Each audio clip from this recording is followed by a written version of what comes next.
kami jemaat-Mu telah bersedia untuk mendengarkan firman Tuhan. Berkati hamba-Mu yang lemah dan terbatas ini, supaya hamba dapat dimampukan oleh Allah untuk memberitakan kebenaran-Mu dengan baik, dan itu boleh menjadi kekuatan bagi iman kami untuk mengasihi Tuhan, melayani Tuhan di sepanjang hidup kami di dunia ini. Terima kasih, berkati jemaat-Mu yang akan mendengarnya. Dalam nama Yesus kami berdoa dan menyerahkan waktu pemberitaan firman Tuhan ini kepada-Mu. Amin. Dipersilakan dulu kembali.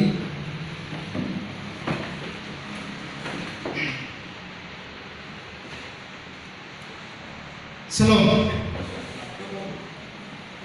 Ya, karena ada beberapa jemaat yang kurang sehat dan ada keluarga yang tidak hadir juga hari ini, tapi tidak mengapa, ini tidak mengurangi rasa sukacita kita untuk menyembah Tuhan, memuliakan Tuhan di tempat ini. Oke, Bapak Ibu jemaat yang dikasihi Tuhan, saya langsung saja mengajak kita semua membuka kitab dalam Lukas pasal 17.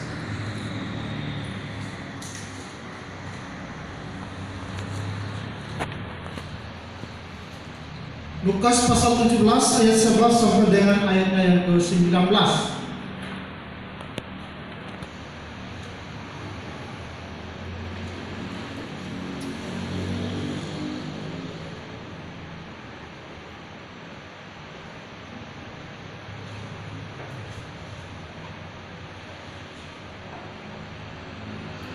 Kalau sudah menemukannya, saya akan membacakan ayat yang bernomor ganjil, dan Bapak Ibu Saudara boleh membacakan ayat yang bernomor genap. Kita berganti-gantian sampai selesai.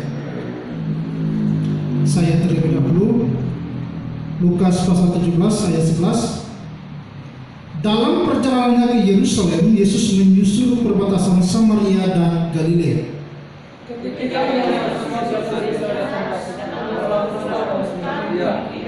mereka tidak berdiri dan berteriak, Yesus, Guru, kasihanilah kami. Lalu Ia memandang mereka dan berkata, pergilah, keluarkanlah dirimu kepada mana, dan sementara mereka di tengah jalan, mereka menjadi lari. Seorang dari mereka ketika melihat bahwa ia telah sembuh, kembali sambil memuliakan Allah dengan suara nyaring. Lalu bersusul dengan Yesus dan orang-orang itu adalah seorang Samaria. Lalu Yesus berkata, bukankah ke-10 orang tadi semuanya telah menjadi tahir? Di manakah yang 9 orang itu? Tidak ada di antara mereka yang kembali untuk memuliakan Allah selain daripada orang fasik ini. Lalu ia berkata kepada orang itu, berdirilah dan pergilah, imanmu telah menyelamatkan engkau. Bapak Ibu Saudara yang dikasihi Tuhan, kebiasaan saya kalau saya memberikan sesuatu kepada seseorang, kadang saya bercanda, ya. Contoh beberapa hari yang lalu, saya dengan sama adik kecil Aceh, saya memberikan uang 2.000 rupiah ke dia. Kemudian dia berdiam diri. Lalu saya bilang, kalau terima uang, apa yang Aceh bilang? Dia bilang, terima kasih.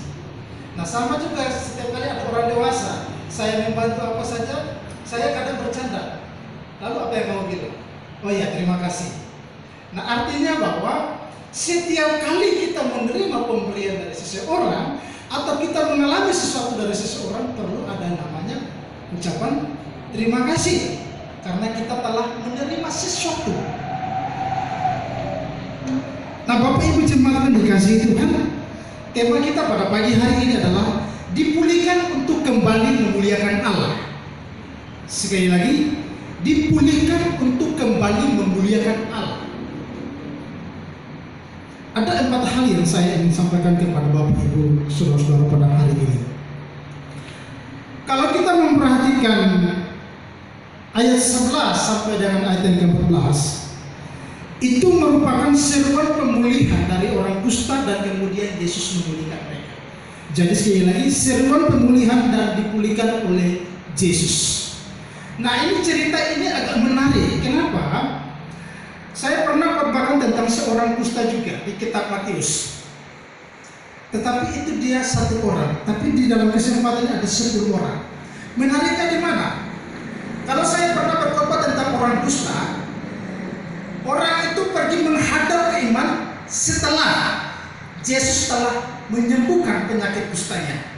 Tapi pada kesempatan ini sepertinya agak lain. Ketika orang-orang kusta ini berseru kepada Yesus, Yesus belum menyembuhkan mereka, tapi Yesus hanya bilang, pergi kepada imam-imam. Nah, Bapak Ibu Saudara yang dikasihi Tuhan, perhatikan di ayat 10 ayat 11 dan ayat 12, bagaimana orang-orang kusta ini datang kepada Yesus.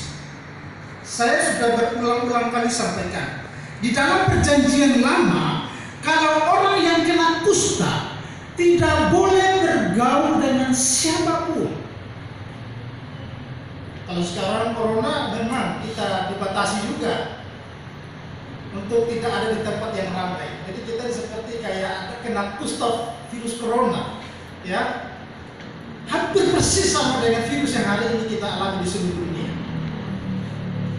Nah, Bapak Ibu Saudara yang dikasih Tuhan, Bapak Ibu Saudara tahu bahwa ini yang dirasakan oleh 10 orang ini.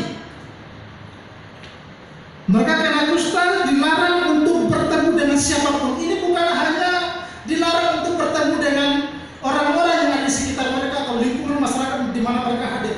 Tetapi kalau mereka punya saudara kandung, itu pun tidak boleh bertemu. Nah, sehingga tidak salah mereka kusta dan kusta bergaul. Perhatikan ada 10 orang. Kenapa mereka tidak mencari orang yang tidak kena kusta? Karena mereka sadar, karena mereka adalah orang yang kena kusta tidak layak, dilarang untuk bertemu dengan orang-orang yang tidak kena kusta. Dan orang yang kena kusta, saya pernah bilang juga bahwa mereka itu dianggap najis. Bahkan kalau kita perhatikan di kitab Imamat, orang-orang yang kena kusta, kalau dia berjalan dia harus berteriak, aku najis, aku najis, aku najis. Bapak Ibu Saudara yang dikasihi Tuhan. Jadi perhatikan di sini, ke-10 orang ini tidak hanya sakit secara sosial, menderita secara sosial, mereka diasingkan dari orang-orang. Tetapi di satu sisi kalau di perjanjian lama, orang yang kena kusta ini merupakan satu penyakit rohani yang tidak boleh dialami oleh orang-orang, khususnya untuk orang-orang Yahudi. Karena sekali lagi mereka dianggap najis, baik sakit rohani maupun sakit secara fisik. Kalau hari ini orang-orang yang kena virus corona dapat memastikan mereka ini corona atau tidak itu melalui para dokter, para medis. Tapi kalau berbicara tentang kusta pada masa itu, tidak perlu dokter atau pendeta, tapi itu harus melalui seorang imam. Imam yang dapat memeriksa, imam yang dapat memutuskan apakah orang itu kena kusta atau tidak. Nah, Bapak Ibu Saudara yang dikasihi Tuhan, inilah kenyataan yang dialami oleh 10 orang yang kena kusta ini. Pada waktu mereka melihat Yesus sedang lewat di tempat itu, ini perjalanan Yesus menuju ke Yerusalem, perbatasan antara Galilea dengan apa tadi disebutkan di sana bahwa Samaria. Ke-10 orang ini melihat Yesus sedang lewat. Nah, karena mereka menyadari bahwa mereka tidak boleh mendekati siapapun, ayat ini menjelaskan bahwa dari jauh mereka berdiri dan berseru kepada Tuhan Yesus. Perhatikan di situ, Bapak Ibu Saudara yang dikasihi Tuhan. Ayat 12 khususnya, ketika ia memasuki suatu desa, datanglah 10 orang kusta menemui dia. Mereka tinggal berdiri agak jauh, dan berteriak, Yesus, Guru, kasihanilah kami. Bapak Ibu Saudara yang dikasihi Tuhan, karena kesadaran yang muncul dalam diri 10 orang kusta ini, mereka tidak berani untuk datang bertemu dengan Yesus. Jadi gini, saya sudah berulang-ulang kali sampaikan, selama pelayanan Yesus di bumi, Yesus tidak pernah tertarik kepada orang-orang yang hebat-hebat pada waktu itu. Yesus tidak tertarik dengan asik mereka sehat walafiat. Tapi Yesus tertarik dengan orang-orang yang sakit. Yesus tertarik dengan orang-orang yang sedang dalam penderitaan. Yesus tertarik kepada orang-orang yang tidak diperhitungkan pada masa itu. Yesus tertarik dengan orang-orang yang tidak diperhitungkan pada masa itu. Yesus tertarik dengan orang-orang yang diperlantarkan pada masa itu. Saudara Bapak Ibu dikasihi Tuhan, coba kita mengambil satu pelajaran penting dari apa yang Yesus lakukan selama dalam pelayanan. Dia selalu menaruh hati kepada orang-orang yang tidak diperhitungkan pada masa itu, orang-orang yang ditinggalkan pada masa itu. Karena ke-10 orang dusta ini tahu, jika mereka datang kepada orang selain Yesus, tentu mereka akan diusir, tentu mereka akan dimarahi. Tapi mereka tahu ada satu pribadi yang penuh dengan kasih, pribadi yang lemah lembut, yaitu Tuhan Yesus. Sehingga mereka memberanikan diri mereka dan datang dan berseru dari jauh. Mereka pergi dan mereka berkata, Yesus, Guru, kasihanilah kami. Perhatikan, selama Yesus melayani di bumi, ketika dia melihat orang berdosa datang kepadanya, ketika dia bertemu dengan orang-orang yang mengalami pendarahan, ketika dia bertemu dengan orang-orang yang menderita, dia tidak pernah menolak mereka sebut. Tetapi dia punya hati untuk mau memberikan pemulihan kepada mereka. Bapak Ibu Saudara yang dikasihi Tuhan, pada waktu orang-orang ini datang dan berseru kepada Yesus, apakah Yesus bilang, sorry, secara hukum Yahudi kamu tidak boleh bertemu dengan kami? Tapi Yesus katakan apa? Perhatikan kata pas. Lalu ia memandang mereka dan berkata, pergilah, perlihatkanlah dirimu kepada imam-imam. Coba perhatikan di sini. Ini yang saya bilang agak menariknya adalah pada waktu orang-orang itu datang dan berseru kepada Yesus, Yesus tidak langsung menyembuhkan mereka, tapi yang Yesus katakan adalah pergilah, perlihatkan dirimu kepada imam. Seharusnya setelah mereka sembuh, karena kalau orang yang kena kusta kemudian dipulihkan, itu yang dapat memutuskan dia benar-benar pulih dan tidaknya adalah imam. Tapi persoalannya di sini mereka belum sembuh.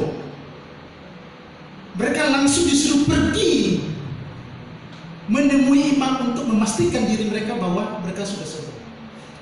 Uniknya adalah ke-10 orang dusta ini tidak bertanya, Guru, bukankah sebelum kami pergi kami harus dapat dipulihkan? Kalau kamu pergi, kami pergi. Tetapi kenapa mereka tinggal diam saja? Mereka tidak berkata satu kata pun. Karena mereka tahu bahwa pribadi yang mereka datang kepadanya ini, pribadi yang pernah melakukan banyak mujizat, pribadi yang pernah melakukan hal-hal yang tidak mungkin, pribadi yang pasti akan menolong mereka. Mereka tidak banyak bertanya, walaupun itu sepertinya tidak masuk akal. Akhirnya mereka pergi untuk mau memperlihatkan diri mereka kepada imam. Dan apa yang terjadi dalam perjalanan mereka? Perhatikan ayat 14 bagian. Dan sementara mereka di tengah jalan mereka menjadi, saya melihat ada satu iman yang luar biasa di sini. Yesus tidak berkata begini, oke, kamu pergi ke imam, nanti dalam perjalanan kamu akan sembuh. Percaya itu? Tidak. Yesus cuma hanya bilang, pergilah kepada imam. Dan kemudian mereka melakukannya. Dan disinilah saya melihat ada iman yang radikal dari ke-10 orang dusta ini, bahwa kalau pribadi yang menolong, pribadi yang menyuruh mereka pergi ini adalah pribadi yang pernah melakukan banyak mujizat, pribadi yang pernah melakukan perkara-perkara yang ajaib, pasti mereka pun akan diperlakukan hal yang sama. Dan mereka dapat dipulihkan. Bapak Ibu Saudara yang kasih, apa yang kita pelajari dari poin pertama ini, Bapak Ibu Saudara yang kasih, akan ada saatnya di mana orang-orang yang di sekitar kita tidak memperdulikan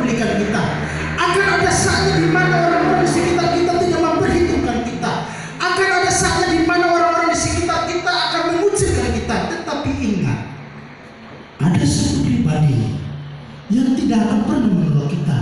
Ada satu pribadi yang tidak akan pernah membiarkan kita sendirian pada waktu kita datang kepada Yesus. Dia akan tetap setia menolong kita. Dia adalah Yesus Kristus. Tahukah kita? Kita adalah orang-orang najis, lebih daripada kusta. Kita adalah orang-orang yang patut untuk dimurkai. Kita adalah orang-orang yang tidak layak untuk bersekutu dengan Allah, yang merupakan pribadi yang suci, pribadi yang kudus. Namun sesuatu yang tidak mungkin untuk dilakukan oleh manusia itu dapat Allah lakukan pada waktu kita datang kepada Dia dengan penuh kerendahan hati.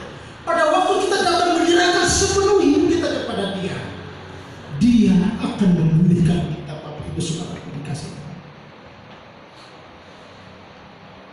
tidak dipersoalkan berapa dosa yang engkau buat hari ini, tidak dipermasalahkan berapa kejahatan yang engkau buat hari ini.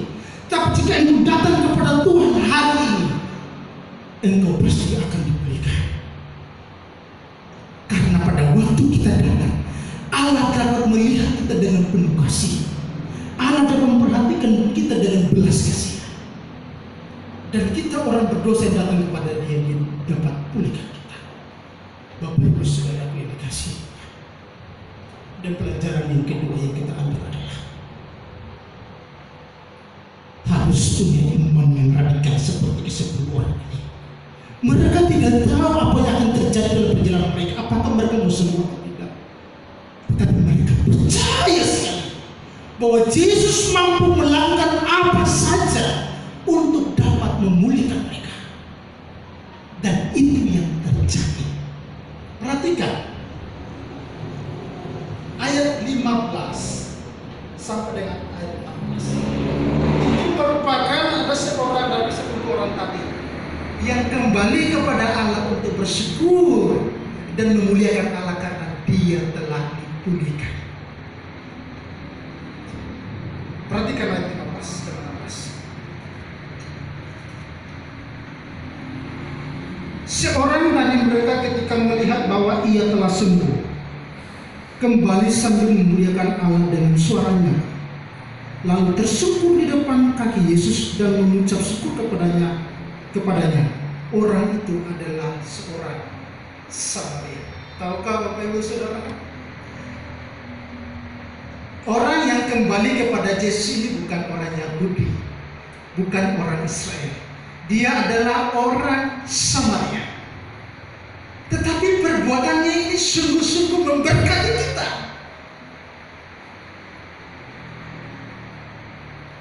Tadinya mereka ada 10 orang yang datang kepada Yesus, dan dapat dipastikan dalam perjalanan mereka dapat dipulihkan oleh Yesus.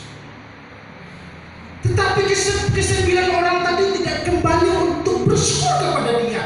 Makanya saya tadi katakan, ada orang-orang yang ketika menerima sesuatu, mereka tidak pernah berpikir, tidak pernah merasa dalam diri mereka untuk berterima kasih. Nah, ini yang terjadi dengan ke-9 orang kusta ini.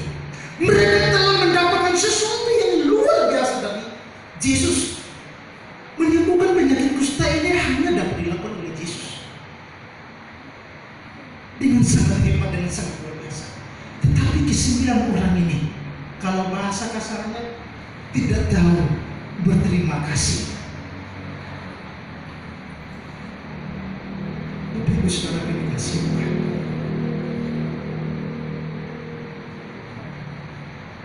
saya dan Bapak Ibu Saudara telah dipulihkan oleh Allah, telah disembuhkan oleh Allah karena dosa. Persoalannya di sini adalah, apakah ketika kita dipulihkan, kita seperti orang Samaria ini, datang dan bersyukur kepada Allah dan hidup memuliakan Dia? Ataukah kita sama seperti ke-9 orang tadi yang dipulihkan oleh Allah, diselamatkan oleh Allah, kemudian pergi melupakan Yesus?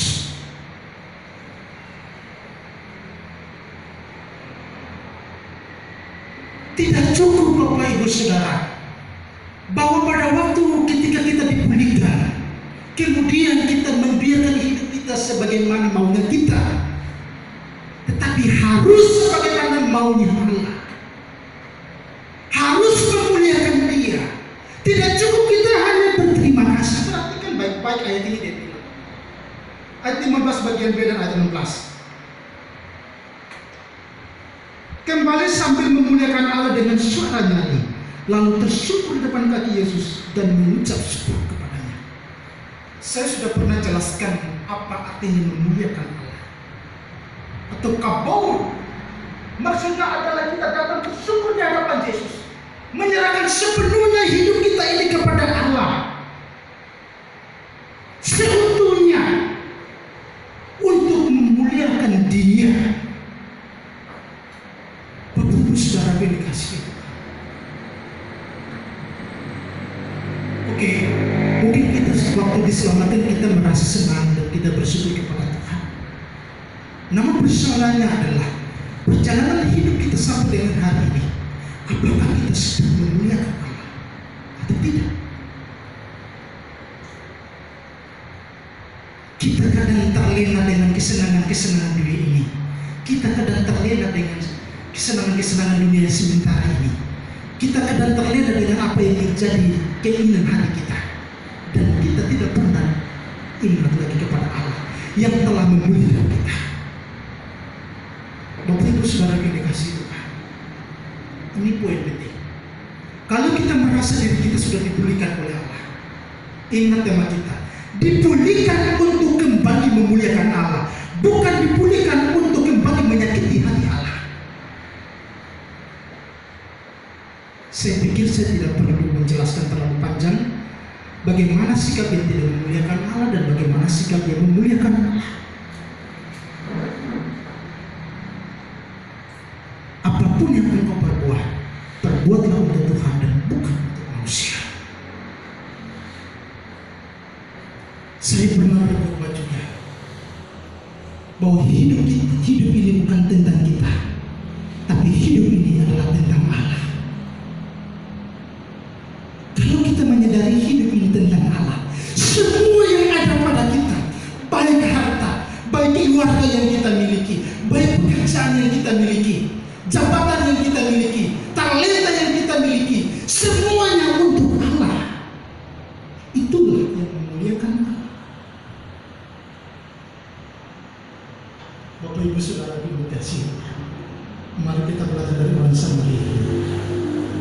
Mau kembali memuliakan Allah setelah kita dapat dipulihkan oleh Allah. Dan hal yang berikut, ayat 17-18. Ini pertanyaan Yesus terhadap 10 orang yang tidak kembali untuk memuliakan Allah. Perhatikan di situ, Yesus bertanya di ayat 17-18. Lalu Yesus berkata, bukankah ke-10 orang tadi semuanya telah menjadi tahir?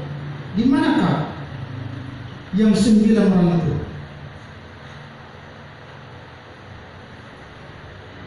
Bapak Ibu Saudara yang dikasihi Tuhan, tahukah kita pada waktu kita dipulihkan kemudian kita tidak memuliakan Allah, Allah sedang bertanya, di manakah? Kalau ada di antara kita yang hidup memuliakan Allah, kemudian yang lain tidak, Tuhan akan bertanya, di manakah yang lain? Kenapa mereka tidak memuliakan Allah? Pada waktu kita tidak memuliakan Allah, Allah bertanya-tanya tentang kita. Mengapa?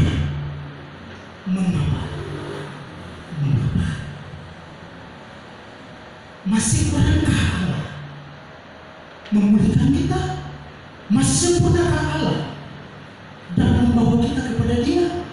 Masih kurangkah Allah memimpin dan menyertai kita sampai dengan hari? Jika kita tidak memuliakan Allah, Allah bertanya, mengapa? Mengapa engkau Gideon? Mengapa engkau Regi?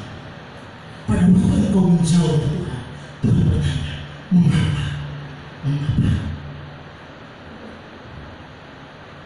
Bapak Saudara yang dikasihi Tuhan, sadari setiap kali ketika kita mulai menjauh dari Tuhan, bertanya dalam diri kita,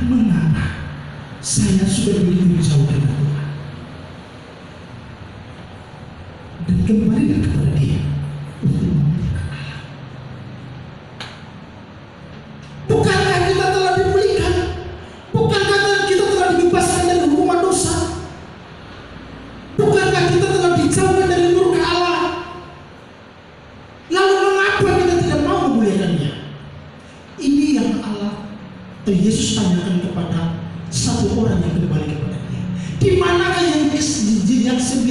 yang sembilan orang tadi? Mengapa mereka tidak kembali seperti engkau?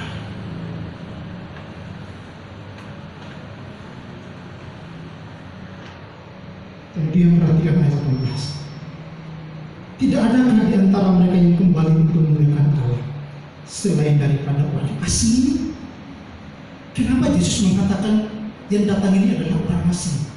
Karena dia bukan orang Yahudi, dia adalah orang Samaria. Seharusnya orang Yahudi yang merupakan bangsa pilihan Allah ini, yang lebih mengerti tentang Yesus, yang lebih mengerti tentang Allah. Tetapi orang Samaria ini yang lebih daripada mereka. Saudaraku, Bapak Ibu dikasih Tuhan, karenakah kita mendengar bahwa orang katakan begini, kok kamu anak Tuhan, tetapi yang bukan anak Tuhan hidupnya lebih baik daripada engkau? Pernahkah kita mendengar ini? Bukankah seharusnya kita yang adalah anak Tuhan ini yang memuliakan Allah? Bukankah seharusnya kita yang adalah milik Allah ini yang kemudian hidup menjadi berkat bagi banyak orang?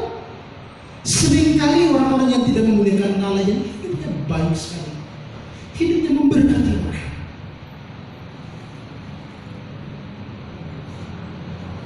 Saya selalu bilang, doktrin kita luar biasa, doktrin kita sangat tidak biar. Tetapi satu hal ini jangan dilupakan. Untuk mau memuliakan Allah bukan hanya dilihat dari doktrin kita, tetapi gaya hidup kita. Karena hanya itu yang dapat kita perlihatkan kepada sesama kita. Makanya tidak salah yang Paulus bilang, iman tanpa perbuatan pada hakikatnya adalah mati. Mati dalam pandangan manusia, tidak terlihat. Kemudian orang-orang menjadi sakit hati karena kita. Sesungguhnya ketika Yesus bertanya, di mana yang 9 tadi? Yesus sedih sekali melihat 9 orang ini. Kok bisa? Seharusnya mereka yang datang, kenapa orang asing ini, orang Samaria ini yang kembali? Seharusnya kalau kita orang percaya memuliakan Allah. Makanya di perumpamaan-perumpamaan lain, buah jatuh tidak jauh dari buah.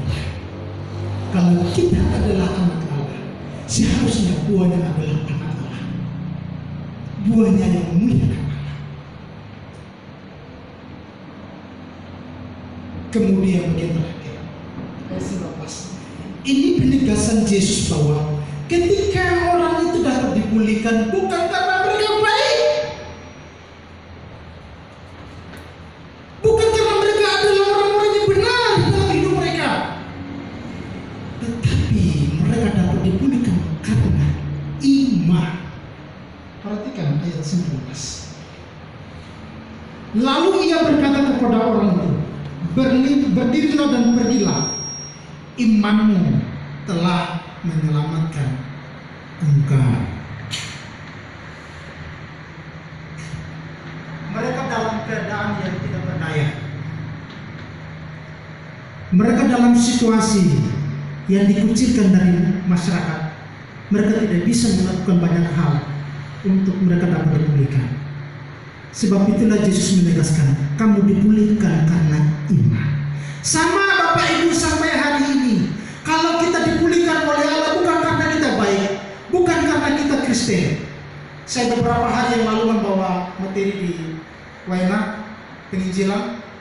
Saya tekankan bahwa ketika kita menjadi anak-anak Allah, ketika kita diselamatkan, bukan karena kita adalah orang yang bergereja, bukan karena kita ini adalah orang Kristen, bukan karena kita ini adalah orang yang dipandang baik, tidak.